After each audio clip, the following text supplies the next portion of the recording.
അല്ലാഹുവിന്റെ ഹബീബ് സമൂഹത്തിന് ഗുണപ്രദമായ എല്ലാ വിഷയങ്ങളും എണ്ണിയിട്ട് അതിലെല്ലാം വലിയ നന്മയും ഗുണവും ഉപകാരവും ഉണ്ട് എന്ന് പഠിപ്പിച്ച് ഒരു സമൂഹത്തെ ഏറ്റവും നല്ല വഴിയിൽ വഴി നടത്താനുള്ള എല്ലാ ഉപദേശങ്ങളും നൽകുകയാണ്.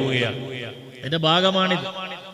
തഅദിലു ബൈനൽ ഇസ്നൈനി സദഖ, രണ്ടാളുകൾക്കിടയിൽ നീതി ഉണ്ടാക്കുക എന്നത്, മസ്ലഹത്ത് ഉണ്ടാക്കുക എന്നത് അതൊരു ദാനമാണ്, പ്രതിഫലാർഹമായ കാര്യമാണ്. രണ്ടാളുകൾ പിണങ്ങി നിൽക്കുകയാണ്, കുടുംബത്തിൽ രണ്ടാളുകൾ, അല്ലെങ്കിൽ അയൽവാസികളായ ആളുകൾ, കൂട്ടുകാരായ ആളുകൾ, ആരോ ആകട്ടെ അവർ പിണങ്ങി നിൽക്കുന്നു. മസ്ലഹത്ത് ഉണ്ടാക്കേണ്ട ഒരു മേഖലയാണ്. ആ മസ്ലഹത്ത് ഉണ്ടാക്കേണ്ട മേഖലയിൽ ഇടപെടുമ്പോൾ ആ ഇടപെടുന്ന ആളുകൾ അവർക്ക് വലിയ പ്രതിഫലം. ആ പ്രതിഫലം എത്രത്തോളം എന്ന് ചോദിച്ചാൽ നബി സല്ലല്ലാഹു അലൈഹി വസല്ലം തങ്ങൾ പറയുകയാണ്, അലാ ഉഖ്ബിറുക്കും ബിഅഫ്ളല മിൻ ദറജത്തി സിയാമി വസ്സലാത്തി വസ്സദഖ, ദാനം ചെയ്ത് കിട്ടുന്ന പദവിയേക്കാൾ, നോമ്പെടുത്ത് കിട്ടുന്ന പദവിയേക്കാൾ, നിസ്കരിച്ച് കിട്ടുന്ന പദവിയേക്കാൾ വലിയ പദവി നിങ്ങൾക്ക് ഞാൻ പറഞ്ഞു തരട്ടെയോ? നബി സല്ലല്ലാഹു അലൈഹി വസല്ലം തങ്ങളോട് സ്വഹാബത്ത് പറയുന്നു, ബല, അതേ നബിയെ, ഞങ്ങൾക്കിത് പഠിപ്പിച്ചു തരൂ അവിടുന്ന്. നബി സല്ലല്ലാഹു അലൈഹി വസല്ലം പറയുന്നു, സിലാഹുൻ ദാത്തിൽ ബൈൻ, ആളുകൾക്കിടയിൽ രജ്ഞിപ്പും യോജിപ്പും മസ്ലഹത്തും ഉണ്ടാക്കലാണ്. കാരണം എന്താണെന്നറിയോ? നിസ്കരിക്കുന്നുണ്ട്, മനസ്സ് ഭിന്നിച്ചു നിൽക്കുകയാണ്. നോമ്പെടുക്കുന്നുണ്ട്, മനസ്സ് ഭിന്നിച്ചു നിൽക്കുകയാണ്.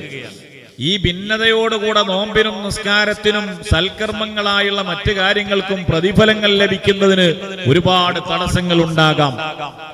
അതുകൊണ്ടാണ് നബിതങ്ങൾ ഉടനെ പറയാൻ, ഫൈന്ന ഫസാദാത്തിൽ ബൈനി ഹിയൽ ഹാലിഖ, ആളുകൾക്കിടയിൽ ഫസാദ് ഉണ്ടാവുക എന്ന് പറഞ്ഞാൽ, ഭിന്നതകൾ ഉണ്ടാവുക എന്ന് പറഞ്ഞാൽ, ഹിയൽ ഹാലിഖതു, അത് ഇസ്ലാമിനെ, ദീനിനെ മുണ്ടനം ചെയ്ത് കളയുന്ന, തലയിൽ നിന്ന് മുടി വടിച്ചു കളയുന്നത് പോലെ ദീനിനെ നശിപ്പിച്ചു കളയുന്ന കാര്യമാണ്. മുഹമ്മദുർ റസൂലുള്ളാഹി സ്വല്ലല്ലാഹു അലൈഹി വസല്ലം. അപ്പൊ അതിന്റെ പ്രത്യേകത എത്രയാണ്? ചെറിയ പ്രത്യേകതയല്ലോ. ഇവിടെ പറഞ്ഞ കാര്യം നിങ്ങൾ ശ്രദ്ധിക്കണം. ആളുകള് മനസ്സൊന്നും ക്ലിയർ ഇല്ല, വളരെ ദുഷിച്ച മനസ്സാണ്. ആ മനസ്സോടെ ഭിന്നിച്ചു നിന്നുകൊണ്ട് ഛിന്ന ഭിന്നമായി ചിദ്രതയിൽ ജീവിക്കുന്നവര്, അവരുടെ നിസ്കാരം, അവരുടെ നോമ്പ്, അവരുടെ മറ്റ് പ്രവർത്തനങ്ങൾ, ഈ പ്രവർത്തനങ്ങൾ കൊണ്ട് ഗുണം അത് ലഭിക്കുക എന്നതിന് തടസ്സമാകും ഈ ഭിന്നത. കാരണം അവൻ ഗീബത്ത് പറയും, നമീമത്തുമായി നടക്കും, ഫസാദുകൾ ധാരാളം ഉണ്ടാകും, എല്ലാം പലർക്കും വീതിച്ചു കൊടുക്കേണ്ടി വരും. രാപ്പകലുകൾ ഖുർആൻ ഓതിയാലും അതൊക്കെ ആരോ കൊണ്ടുപോയിട്ടുണ്ടാകും. ഈ അവസ്ഥ വരും എന്നതുകൊണ്ടാണ് സയ്യിദുനാ റസൂലുള്ളാഹി സ്വല്ലല്ലാഹു അലൈഹി വസല്ലം നബിതങ്ങൾ പഠിപ്പിക്കുകയാണ്, നോമ്പ് നോക്കുന്ന ആൾക്ക് ലഭിക്കുന്ന പ്രതിഫലത്തെക്കാൾ, നിസ്കരിക്കുന്നവർക്ക് ലഭിക്കുന്ന പ്രതിഫലത്തെക്കാൾ, ദാനം ചെയ്യുന്നവർക്ക് ലഭിക്കുന്ന പ്രതിഫലത്തെക്കാൾ വലിയ പ്രതിഫലം ലഭിക്കാൻ നിമിത്തമാകുന്ന ഒരു പ്രവർത്തനമാണ് ആളുകൾക്കിടയിൽ രജ്ഞിപ്പുണ്ടാക്കൽ, യോജിപ്പുണ്ടാക്കൽ.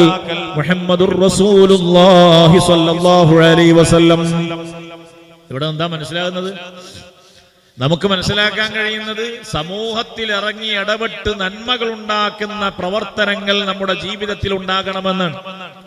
ഇസ്ലാം ഇങ്ങനെ ഒരു കെട്ടിയിട്ട് അടച്ചു വെച്ച ഒരു ലോകത്ത് മനുഷ്യനെ ജീവിക്കാൻ വേണ്ടി പറയുന്നതും പഠിപ്പിക്കുന്നതുമായൊരു മതമല്ല. മനുഷ്യ സമൂഹത്തിലേക്ക് ഇറങ്ങി ആവശ്യമായ നന്മകൾക്ക് വേണ്ടി ജീവിക്കണമെന്ന് പഠിപ്പിക്കുന്ന ഒരാശയം.